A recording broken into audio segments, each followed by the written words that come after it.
బెంగాల్లో తిష్టవేసిన చొరబాటుదారులపై సువేందు అధికారి ప్రభుత్వం ఉక్కుపాతం మోపింది. ముందుగా చొరబాటుదారులు ఎక్కడెక్కడున్నారో కనిపెట్టే కార్యక్రమానికి శ్రీకారం చుట్టింది.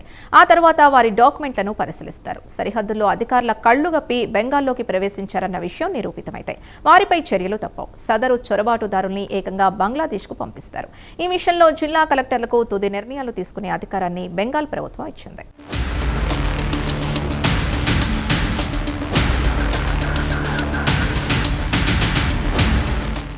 చొరబాట్లు పశ్చిమ బెంగాల్ చాలా కాలంగా ఎదుర్కొంటున్న సమస్య. కొన్ని దశాబ్దాలుగా బెంగాల్ ఈ సమస్యను అనేక విధాలుగా ఇబ్బందులు పడుతోంది. పశ్చిమ బెంగాల్కు సమీపన బంగ్లాదేశ్ ఉన్న సంగతి తెలిసిందే. దీంతో సరిహద్దుల్లో ఉన్న అధికారుల కళ్లుగప్పి బెంగాల్లోకి ప్రవేశించడం చాలా కాలంగా నడుస్తోంది.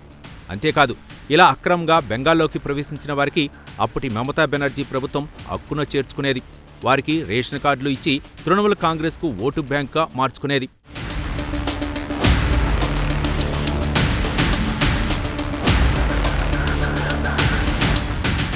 కాగా ఇటీవల జరిగిన బెంగాల్ శాసనసభ ఎన్నికల్లో చొరబాట్లు కీలక అంశంగా మారింది.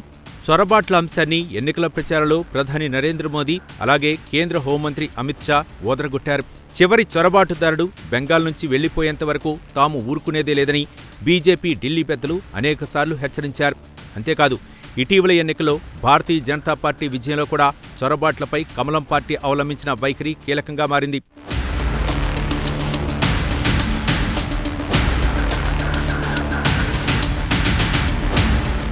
ఈ నేపథ్యంలో చొరబాటుదారులను ఏరివేయటానికి సువేందు అధికారి నాయకత్వంలోని పశ్చిమ బెంగాల్ ప్రభుత్వం ఒక కార్యాచరణ పథకాన్ని రూపొందించింది. Detect, delete and deport. ఇది సదరు కార్యాచరణ పథకానికి సువేందు అధికారి సర్కార్ పెట్టిన పేరు. అంటే ముందుగా చొరబాటుదారులు ఎక్కడెక్కడ ఉన్నారో ప్రభుత్వ అధికారులు గుర్తిస్తారు. ఆ తర్వాత సదరు చొరబాటుదారుల పత్రాలను తనిఖీ చేస్తారు. అసలు సిసలు బెంగాలీలా లేక సరిహద్దులు దాటి రాష్ట్రంలోకి ప్రవేశించిన బంగ్లాదేశీలా అనే విషయమై ఒక నిర్ధారణకు వస్తారు. చొరబాటుదారులు అనే సంగతి తేలితే ఇక వారిని తిరిగి బంగ్లాదేశ్కు పంపించడానికి తీసుకునే చర్యలకు సంబంధించి ఏర్పాటు చేస్తారు.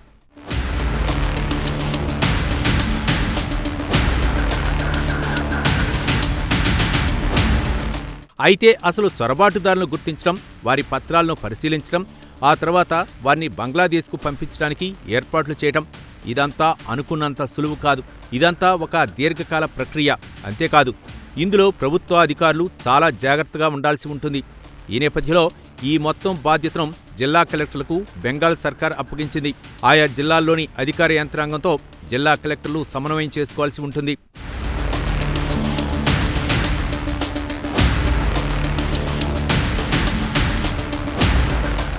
ఇదిలా ఉంటే చొరబాటుదారులకు సంబంధించి సువేందు అధికారి ఇటీవల ఒక కీలక నిర్ణయం తీసుకుంది. బెంగాల్లో బంగ్లాదేశ్ సరిహద్దు వెంబడి కంచె ఏర్పాటుకు కేంద్ర ప్రభుత్వం ఆధీనంలోని బార్డర్ సెక్యూరిటీ ఫోర్స్కు భూమి ఇవ్వటానికి సువేందు అధికారి నాయకత్వంలోని బెంగాల్ ప్రభుత్వం ముందుకొచ్చింది. ముఖ్యమంత్రి సువేందు అధికారి అధ్యక్షతన జరిగిన బెంగాల్ కేబినెట్ ఈ మేరకు నిర్ణయం తీసుకుంది. కాగా ఈ అంశంపై ముఖ్యమంత్రి మాట్లాడుతూ కంచె నిర్మాణానికి బార్డర్ సెక్యూరిటీ ఫోర్స్కు అవసరమైన భూమిని బదిలీ చేశామన్నారు. మరో 45 రోజుల్లో ఈ ప్రక్రియ పూర్తవుతుందని ముఖ్యమంత్రి సువేందు అధికారి వెల్లడించారు.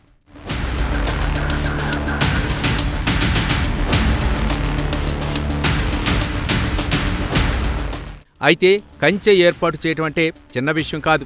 సరిహద్దుల వెంబడి కంచె ఏర్పాటు చేయడానికి అవసరమైన భూమిని పశ్చిమ బెంగాల్ ప్రభుత్వం కేంద్ర సర్కార్కు ఇవ్వాల్సి ఉంటుంది. అయితే ఇక్కడే వచ్చింది ఈ విషయమై అప్పటి మమతా బెనర్జీ సానుకూలంగా స్పందించలేదు. ఇదిగో అదిగో అంటూ కాలం వెళ్లబుచ్చింది. కాదు, కూడదు, భూమి ఇవ్వాల్సిందేనని కేంద్రం గట్టిగా కోరింది. అయినప్పటికీ అప్పటి మమతా సర్కార్లో ఎటువంటి చలనం లేకుండా పోయింది.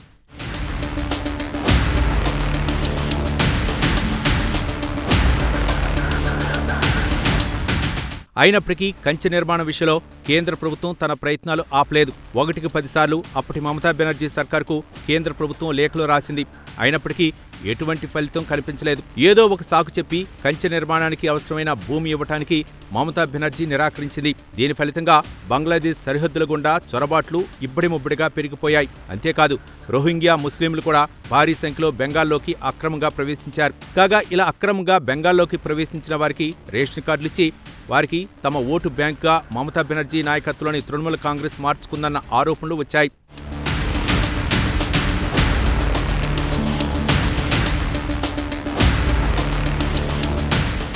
ఇదిలా ఉంటే బెంగాల్ ఎన్నికల్లో బీజేపీ చారిత్రక విజయం తర్వాత కేంద్ర హోంమంత్రి అమిత్ షా రాష్ట్ర పర్యటనకు వచ్చారు.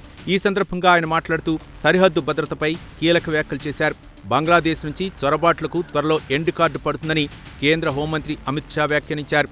బీజేపీ సర్కారు ఏర్పడిన తర్వాత బెంగాల్ గడ్డపై అక్రమంగా అడుగుపెట్టడం ఎవరికీ సాధ్యం కాదని ఆయన కుండబద్దలు కొట్టారు. అంతేకాదు సరిహద్దు ప్రాంతాలను భద్రతా కోణంలో మరింత పటిష్టం చేస్తామన్నారు ఆయన. సువేందు అధికారి హయాంలో బెంగాల్ సరికొత్త భద్రతా వలయంగా మారుతుందని తాను ఆశిస్తున్నట్లు అమిత్ షా వెల్లడించారు. ఇందులో భాగంగా సరిహద్దు భద్రతా దళాల బెంగాల్ పోలీసు యంత్రాంగం కలిసి పనిచేస్తాయని ఆయన తెలియజేశారు. ఎవరూ అనధికారికంగా సరిహద్దులో దాటకుండా కఠిన చర్యలు తీసుకుంటామని కేంద్ర హోంమంత్రి అమిత్ షా వెల్లడించారు.